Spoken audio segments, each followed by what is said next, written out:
আমি বাণিজ্য দিদি সুস্মিতা ব্যানার্জি আজকে একটা ব্লগ শুরু করছি। আজকে সকাল সকাল তৈরি হয়ে বেরিয়ে পড়লাম।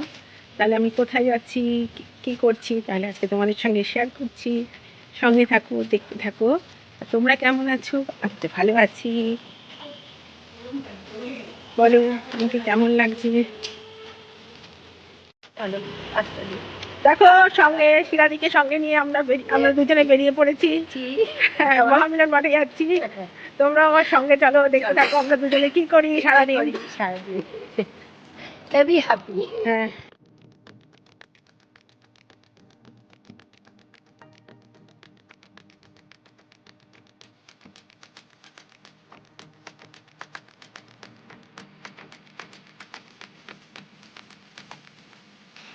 আমরা BN44-এ চলে আসলাম দক্ষিণেশ্বর। দেখো স্কাই ওয়াকের সামনে দাঁড়িয়ে আছি। এখান থেকে অটো করে আমরা যাব মহামিলন মঠ। মহামিলন মঠটা হচ্ছে ডানলপে। আমরা সেইভাবে চলে আসলাম মহামিলন মঠের সামনে, অটোতে নেমে পড়েছি। এবার যেহেতু মাঝখানে যেহেতু কাটা নেই, ওই জন্য আমরা সিগনালে এসে সিগনাল থেকে রাস্তা পার হয়ে আমরা মঠে এসে পৌঁছে গেলাম। আজ 6ই ফেব্রুয়ারি 23শে মাঘ, পরম পুরুষ শ্রী শ্রী সীতারাম দাস ওঙ্কারনাথ ঠাকুরের জন্মতিথি, মহোৎসব ও পূজা। এই দিনটাকে বলা হয় ওঙ্কার পঞ্চমী। এই দিনটা আমার গুরুদেব ওঙ্কারনাথ শ্রী শ্রী সীতারাম দাস ওঙ্কারনাথ ঠাকুর হচ্ছেন আমার গুরুদেব। তো আমার না আমার পরিবারের প্রত্যেকে এবং আমার বাপের বাড়ির প্রত্যেকেরই গুরুদেব ইনি। আমি ছোটোবেলা থেকেই এই জন্মোৎসব এবং গুরু পূর্ণিমায় উপস্থিত থাকার চেষ্টা করি। সেই হিসাবে আজকেও পৌঁছে গেছি আশ্রমে মহামিলন মঠে চলে এসেছি।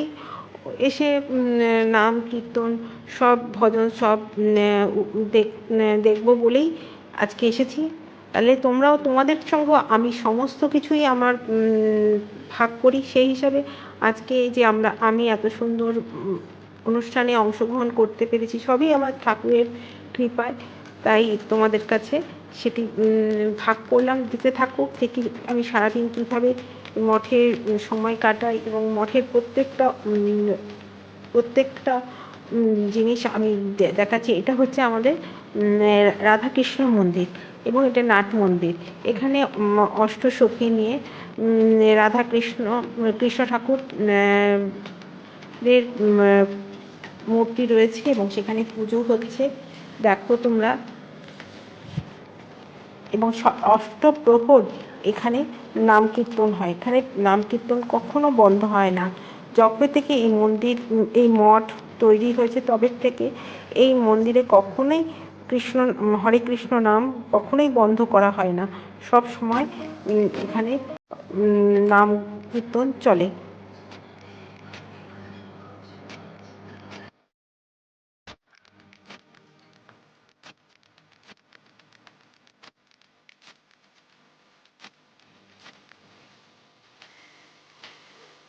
আজ ঠাকুরের 135তম জন্মদিন। আমি যখন ছোট ছিলাম, আমি এই ঠাকুরের 100তম জন্মদিন থেকে আমি এই মঠে আসা শুরু করেছি।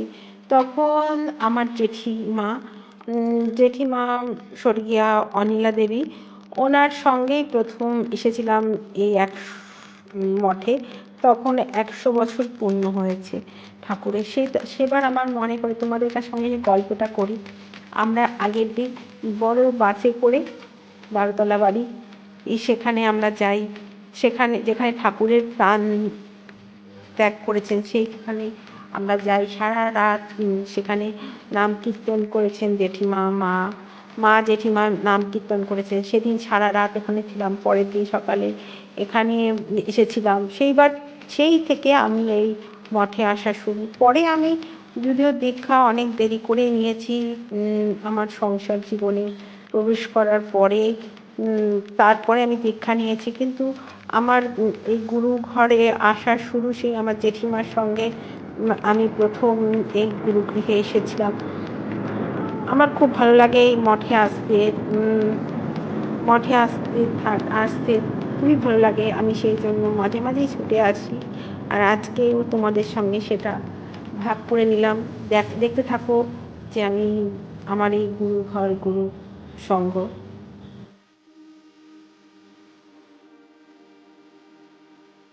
তোমাদের যদি আমার ভিডিও ভালো লাগে তাহলে আমার চ্যানেলটাকে সাবস্ক্রাইব করে আমার সাথে যুক্ত হয়ে যেও। যারা নতুন বন্ধু দেখছো তারা অবশ্যই কিন্তু বেল নোটিফিকেশনটা অন করতে ভুলো না। আর যারা আমার ফেসবুক থেকে দেখছো তারা কিন্তু অবশ্যই আমার চ্যানেলটাকে সাবস্ক্রাইব করে দিও আর বেল নোটিফিকেশনটা অন করে দিও। আর যারা আমার বন্ধুরা আছো তারা আমাকে সাপোর্ট করো, আমি তো তোমাদেরকে সাপোর্ট করবো এবং তোমাদের পাশে আছি।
এরপরে আমরা চলে গেলাম মায়ের মন্দিরে। এই যেদিকে নাট মন্দির বা রাধাকৃষ্ণের মন্দির, এদিকটা হচ্ছে বাবাদের জন্য, আর ওই দিকটা হচ্ছে মায়েদের অংশ। মায়েদের দিকে আমরা এখন মায়ের মন্দিরে যাব। মায়ের মন্দিরে পুজো দিয়ে দর্শন করে বাবাকে পুজো দিয়ে, অর্থাৎ গুরুদেবকে পুজো দিয়ে আমরা অন্নপূর্ণা মন্দির এবং আমার যিনি গুরুদেব এখন বর্তমানে কিঙ্কর বিঠ্ঠল মহারাজ, তিনি স্টেজে বসে আছেন, সেই জন্য তার সঙ্গে তো দীক্ষাঘরে বা টানার ঘরে দেখা হবে না। তা আমরা এখন সেই জন্য আগে যাই গুরুদেবকে গুরুদেবের কাছে যাই। তানার তিনি যদিও এখন পার্থিব শরীরে নেই, হ্যাঁ, তবে তিনি আমাদের সব সময় আমাদের সঙ্গে, আমাদের সাথে আছেন। আমাদের সমস্ত সময় আমাদেরকে রক্ষা করছেন এবং আমাদের সুখে দুঃখে ভালো রাখার দায়িত্ব তাঁর। তিনি সত্যি আমাকে আজকে বাঁচিয়েছেন। আমার গুরুদেবের অশেষ কৃপা, অনেক ভালো স্নেহ, তার আশীর্বাদ আমার মাথায় রয়েছে, যার জন্য আজকে সুস্থ জীবন যাপন পেয়েছি। আমি সবসময় এর জন্য আমি আমি এত সুন্দর জায়গায় আমি আসতে পেরেছি, এর জন্য আমি নিজেকে থেকেও আমার জেঠিমা মাকে আমি সবসময় মনে করি যে তাদের হাত ধরেই আমি এখানে আসতে পেরেছি। তা আমরা এখন দোতলায় চলে আসলাম। এসে এখন এখানে গুরু পূজা হচ্ছে, এখানে আমিও অংশগ্রহণ করব। আমি এখানে এই এক রাউন্ডের গুরু পূজা অঞ্জলি হওয়ার পরে আমিও গুরু পূজা অঞ্জলি দেব। অঞ্জলি দিয়ে দেখো সবাই কেউ ফটো তুলছে, কেউ সবাই অঞ্জলি দিচ্ছে, ফুল নিয়ে দাঁড়িয়েছে অঞ্জলি দেওয়ার জন্য।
আমরা রয়ে গেলাম অন্নপূর্ণা মন্দিরে।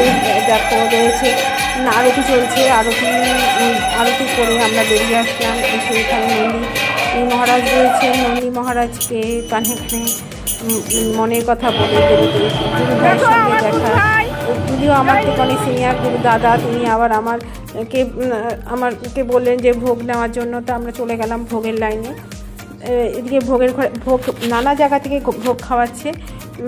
নাটমঞ্চের পেছনে নিচেও বেসমেন্টে ভোগ দেওয়া হচ্ছে, বা নাট মন্দিরের পেছনেও ভোগের ব্যবস্থা করা হয়েছে। গুরু ঘরের সামনে যেখানে দীক্ষা ঘর, সেখানেও হয়েছে।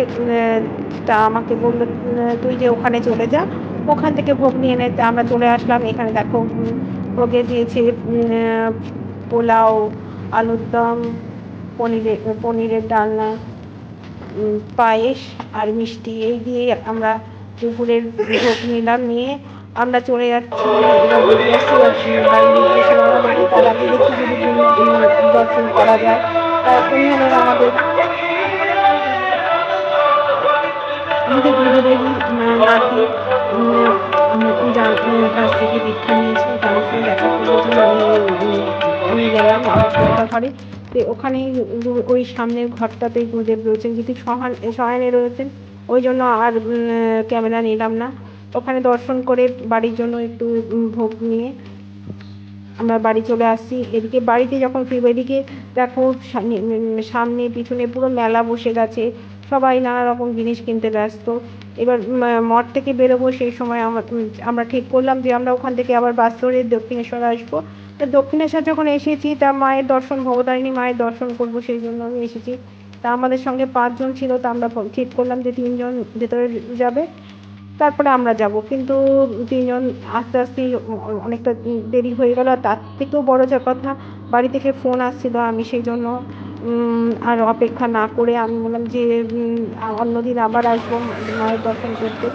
এদিকে দাঁড়িয়ে আছে, এর মধ্যে দেখো এই যে রাম ভক্ত মান দল সব বেরোচ্ছে। আর সেই ফাঁকে আমি একটু ভিডিও করে নিচ্ছি। দেখো ব্লগ, এদিকে আমার ব্লগটা করার কাজ আমি ব্লগ করছি। পঞ্চবটি মনটা পুরো বন্ধ করে দিয়েছে, এদিক থেকে দেখো যার দিক বন্ধ করে দিয়েছে, পঞ্চবটি বন্ধ যেতে না পারে, সব দিক আটকে দিয়েছে। এবার দর্শন করে আমরা সবাই বেরিয়ে আসার পরে আমরা বাড়ির উদ্দেশ্যে রওনা দিলাম। তাহলে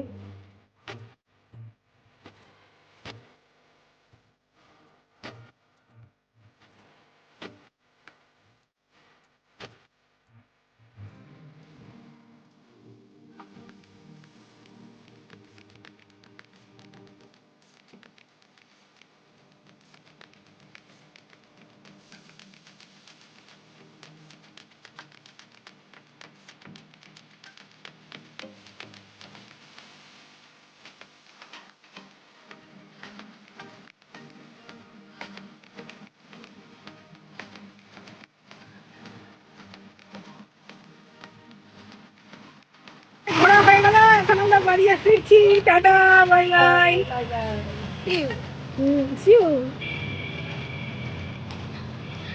মজা করছি আমরা, মজাও করছি। ঘোরা বেড়ানো, দক্ষিণেশ্বর মঠ দুটোই ঘোরা হয়েছে। এখানেই ব্লগটা শেষ করলাম। টাটা, আবার দেখা হবে অন্য কোনো ব্লগে।